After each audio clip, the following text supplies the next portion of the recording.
Welcome to Stillness in Success. My name is Mustafa Nuristani, and today I've got a wonderful, wonderful person on the program.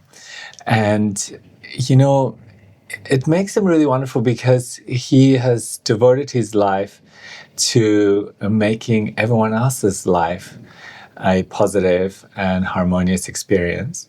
So let's say hello to David Titeu. Hi, David. How are you? I'm really excited to be here, Mustafa. It feels like a full circle moment learning TM in this room and going through the initiation process and now being able to talk to you about it. So, thank you so much for having me. Beautiful. I'm so happy that you're here. Now, I wanted to talk to you about what you do because you are a mindset coach. And when people hear mindset coach, maybe they have a lot of ideas that come in their mind, like, maybe it's this or maybe it's that. But why don't you tell me, we want to hear it from the horse's mouth, what is a mindset coach? Nay. So mindset coaches specialize in different areas and work with different people. A specific group that I serve are high performers, conscious leaders, entrepreneurs, professionals, and I really help them create aligned success without self-abandonment.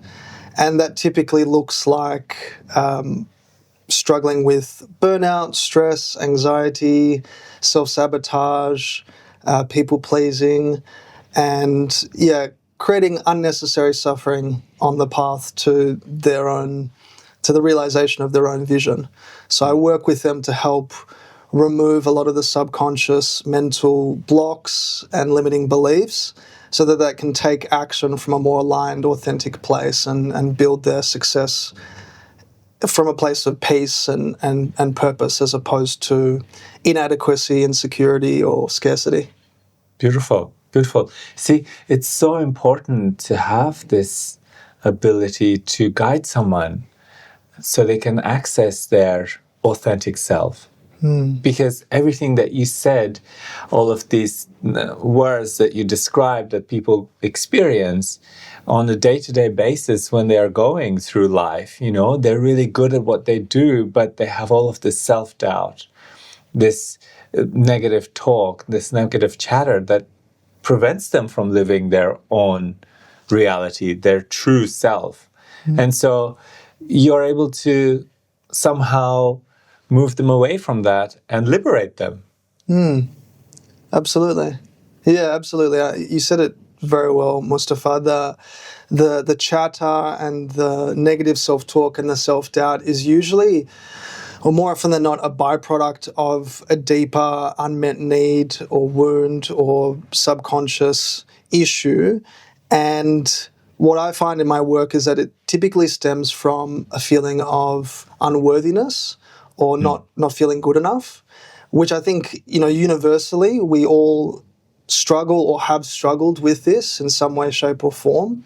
And the way that manifests could be through overworking, overfunctioning, saying yes to a bunch of opportunities and people, neglecting and abandoning self and their own needs in pursuit of their mission, which tends to create that feeling of not good enoughness. The self-doubt continues, and no matter how much quote unquote success they achieve, it's never quite enough. They're often left with a feeling of emptiness, dissatisfaction, and it's a very difficult way to live. And I know that because that's been part of my story and journey as well. So it's a privilege to help them with that now.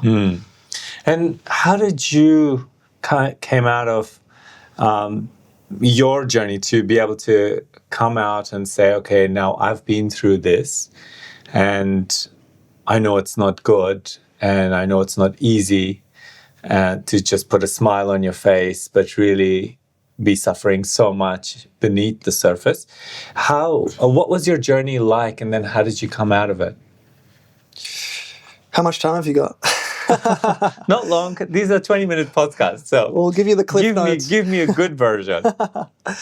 Well, I had a real turning point in my life after learning about my dad's attempted suicide.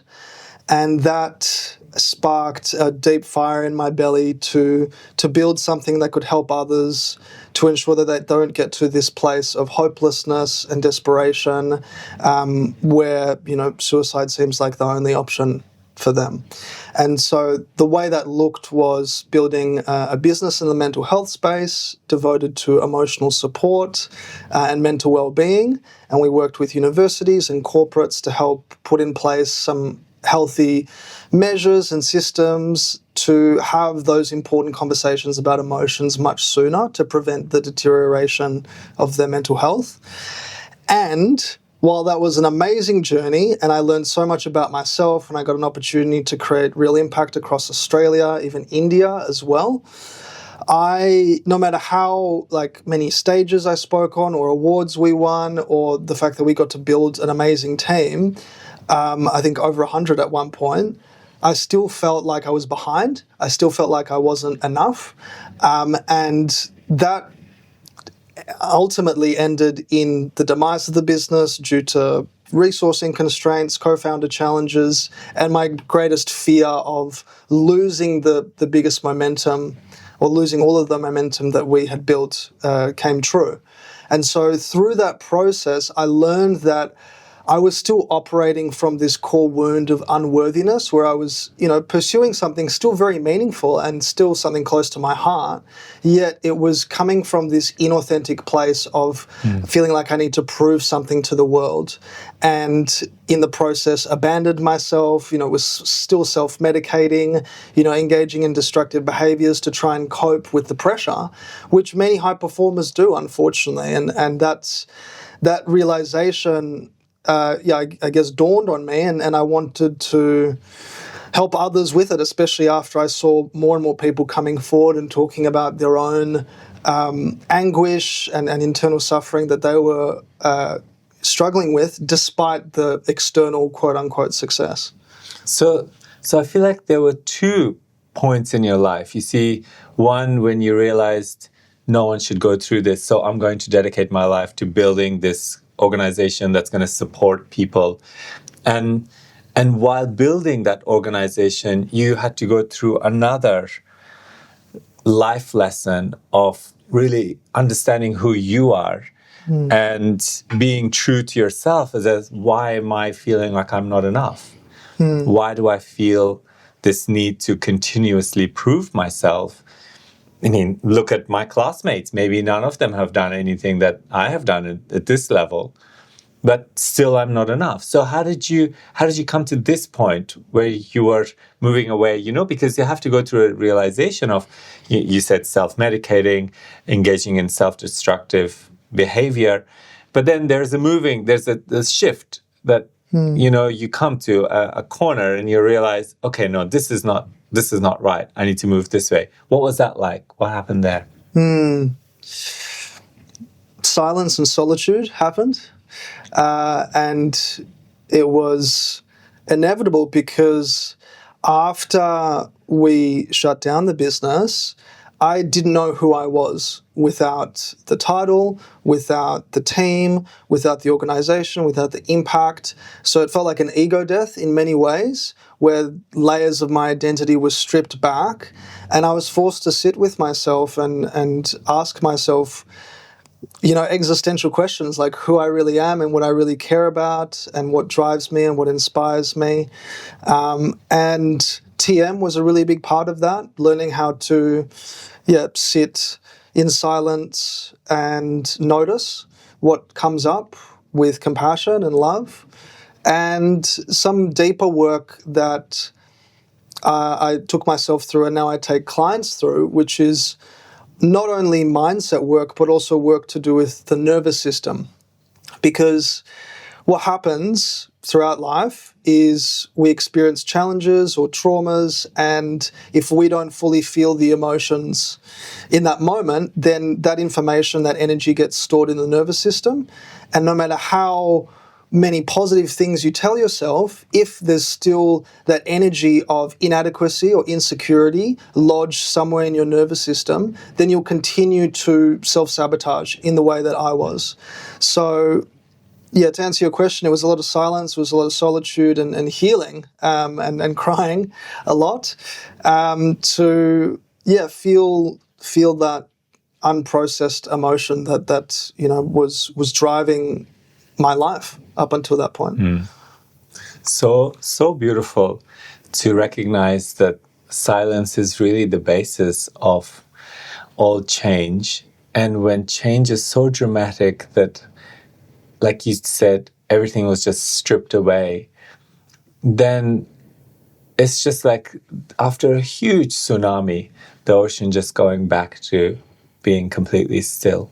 And in that stillness, finding your true self and then rising up again. And then rising up to say, okay, what have I learned from this?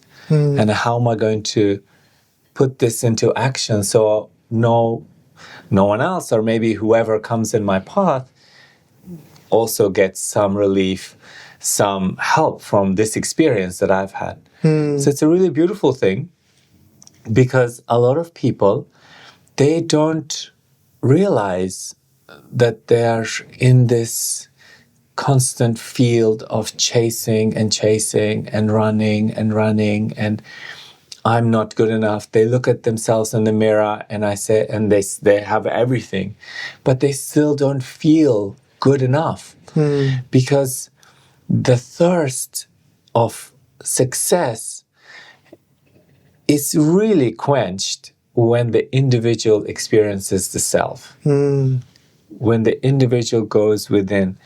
And that source of happiness, when that source of happiness is enlivened, then everything that we do is really nourished by that experience. And so we find, yes. And now, you heard about TM. How did you hear about TM? Yeah, well, I just want to acknowledge what you shared. I think the tsunami metaphor is very accurate because, yeah, like you point out, Mustafa, most people unconsciously live and work as the tsunami and even find or feel guilt in stillness.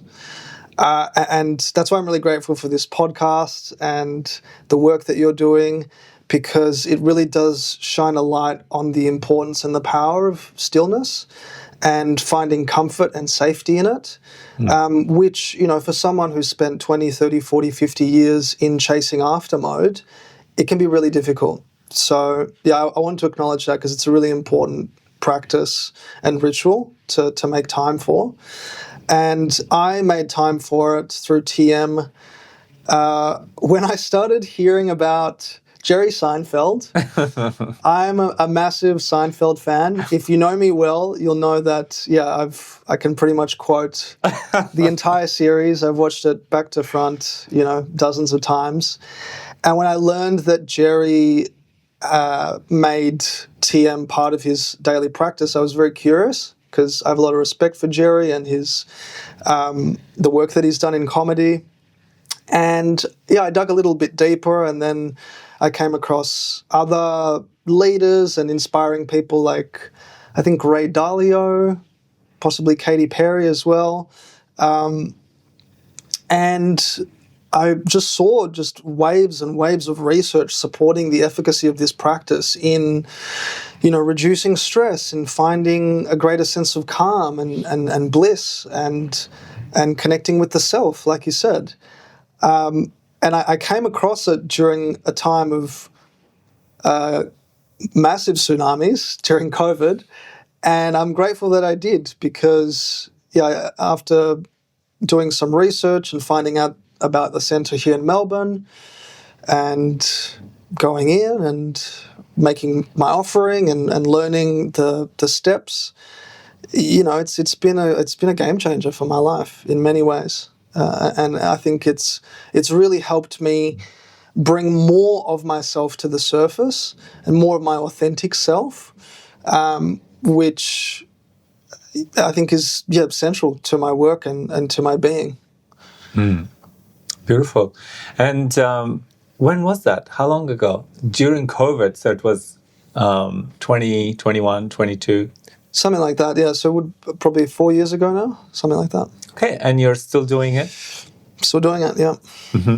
And what are you experiencing in daily life, now that you've been practicing TM for some time? How is life in terms of the flows of synchronicities of, maybe some experiences like that you want to tell me? Yeah, well, life seems richer.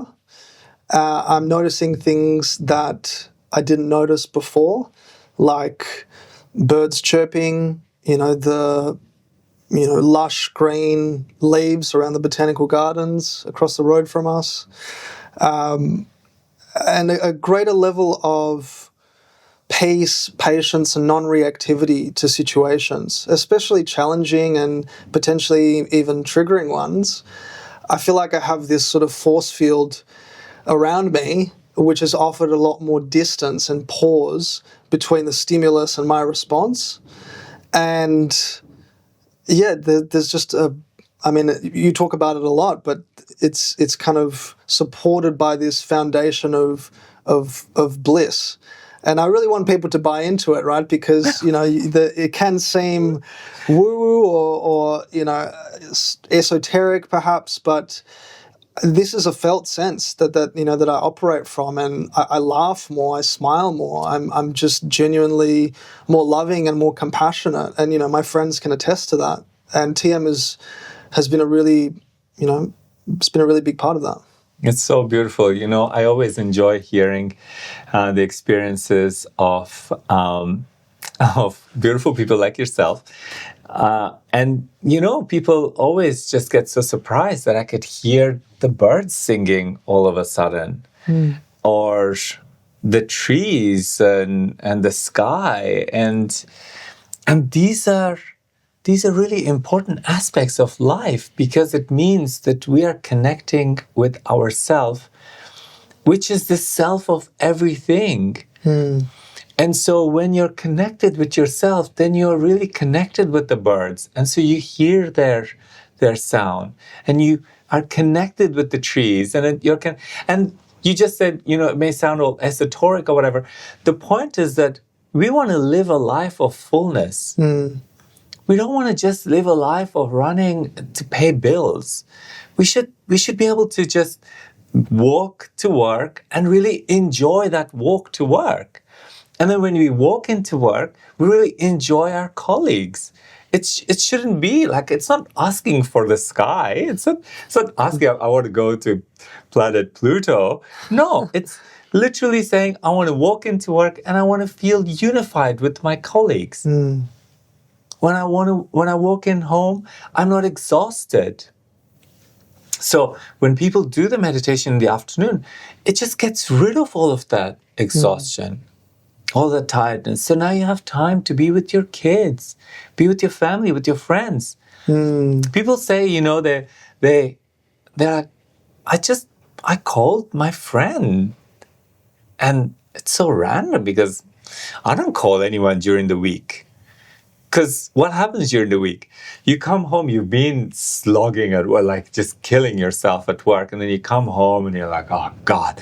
And then usually someone will go, I'm just exaggerating a little bit here, but you reach for the bottle of wine and you pour it and you drink it and you're like, okay, pull something frozen, throw it in the microwave, and then rip it open, burn your mouth because it's too hot and exhausted on the couch. Okay, I need something to calm me down, and then fall asleep on the couch and then go to bed and then wake up and like, okay, I gotta go to work. That's the weekend. People are waiting for the weekend. Looking for and what's happening on the weekend?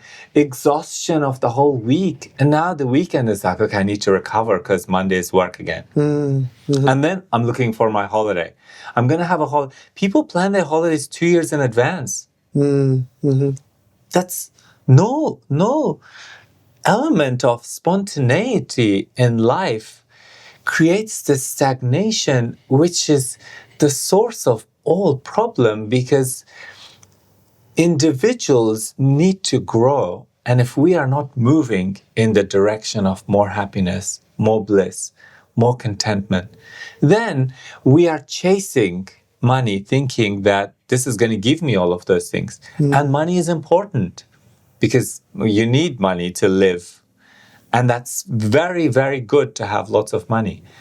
But the connection with the self creates this experience of fullness of life.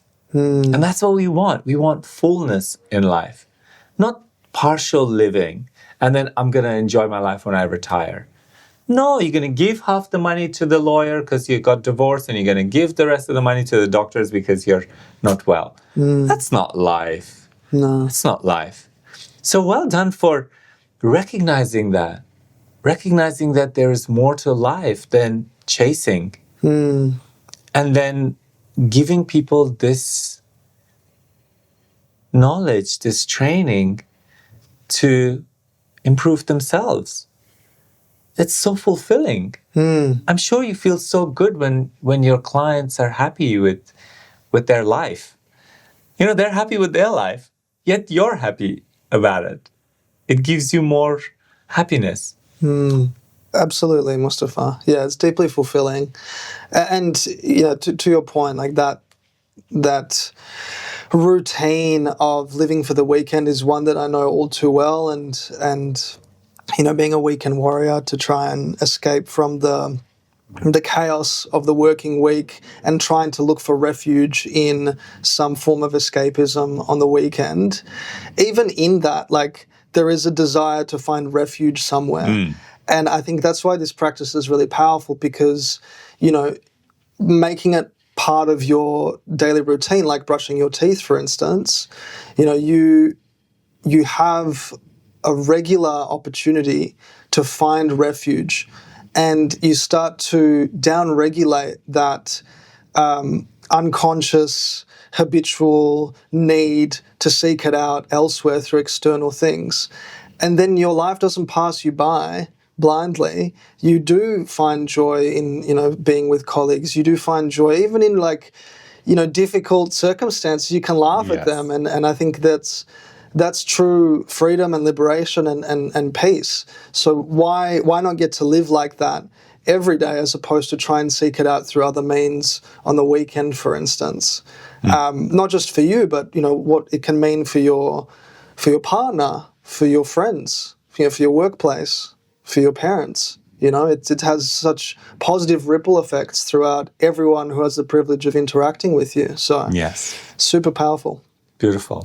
Beautiful.